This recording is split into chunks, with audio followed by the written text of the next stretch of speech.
हे friends, Kharna पूजन की तैयारी शुरू हो गई है तो हम चले प्रसाद बनाने। तो सबसे पहले हम घी को तो दूध को तो बॉयल हम लोग सुबह ही कर लिए थे और अभी इसको फिर से अच्छे से फिर चावल वाल को हम लोग बीन के धो लिए हैं। धो के खीर की तैयारी हो रही है और ये 2 केला कत्था माँ के रखा है। मैं एक आटा गूंद ली हूँ। इसके बाद मैं रोटी बनाऊँगी।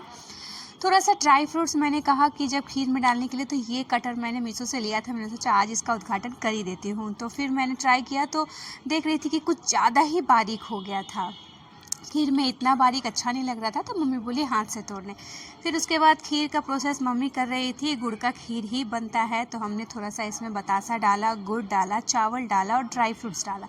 और मैं बना रही हूँ रोटी थोड़ा ज़्यादा बनाना था क्योंकि प्रसाद काफ़ी ज़्यादा था। मेरी आंटी जी के भी करना था, फिर हमारा भी करना था, मेरी मम्मी का भी था। बहुत सारा प्रसाद हो गया था।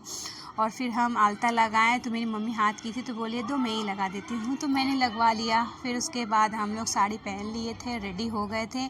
प्रसाद का तैयारी ऐसे सजा लिया था सुंदर से, जैसे हम सजाते हैं केले के पत्ता पे ही आज का प्रसाद सजाया जाता है। हर किसी को पता है, बहुत ही खूबसूरत लगता है ये दृश्य देखने में। इतना खूबसूरत। तो 16 इतने सारे हम लोग रोटी रख देते हैं, 2-2 रोटी रख के उसके ऊपर सिंदूर लगाकर उसके ऊपर खीर का प्रसाद, फिर एक एक केला।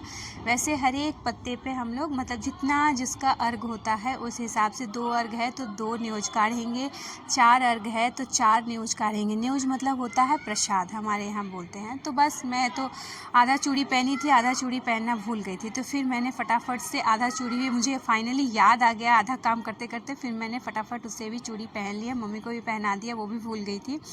उसके बाद हमने दिया जलाया, फूल वगैरह सजा के, पान कसेली सुपारी मतलब सभी चीज़ सजा के, उसके बाद लास्ट में हम लोगों ने दिया जलाया। उसके बाद हवन किया। हवन करने के बाद अगरबत्ती उबत्ती जला के पानी से अच्छे से है इसको निहुच लेना। मतलब पानी जब हम निहुचते हैं तो इसका मतलब कि हम आपको अर्पण करते हैं, ये होता है मेरे ख्याल से। फिर उसके बाद हमने पूजा तो हो गया हमारा। फिर उसके बाद हम लोग खा वा के चाय पी लिए। उसके बाद सभी का टाइम आया हवन करके मतलब प्रणाम करने का। तो सभी एक एक करके सभी को ऊपर बुलाया गया। सभी बच्चे बूढ़े बड़े जितने भी थे सभी लोग आए।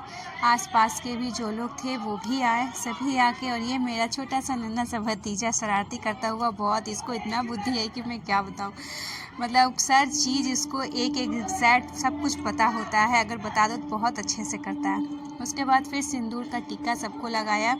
मम्मी लोगों ने लगा दिया था, मैं वीडियो बना रही थी इसलिए नहीं लगाई, तो मैं अब लगा रही हूँ। और इसको पकड़ के लगाना पड़ता है। शौक तो उसका बहुत है टीका लगवाने का, उसको पकड़ के लगाना पड़ता है। फिर मैं एक एक करके सबको लगा रही थी। फिर सभी तो फिर अंकल थोड़ा देर से आए तो अब वो जाके प्रणाम करेंगे। तब तक मेरी भाभी को मैंने सोचा कि उनको भी सिंदूर लगा दे। तो फिर देखा कि मम्मी ने थोड़ा सा सिंदूर लगाया था, तो फिर मैंने नाक से भर के अच्छे से सिंदूर लगा दिया, खूब ऊपर से लेके नीचे तक, क्योंकि बहुत ही अच्छा लगता है आज के दिन नाक से सिंदूर लगाना। बहुत शुभ होता है, बहुत सुंदर भी लगता है। तो हर किसी का उसके बाद फिर ये मुझसे छोटी है तो इन्होंने मुझे प्रणाम किया। प्रणाम करने के बाद मेरी मम्मी सबको न्योज दे रही थी। न्योज मतलब प्रसाद जो हम लोगों ने सूर्य देवता के लिए छठी मैया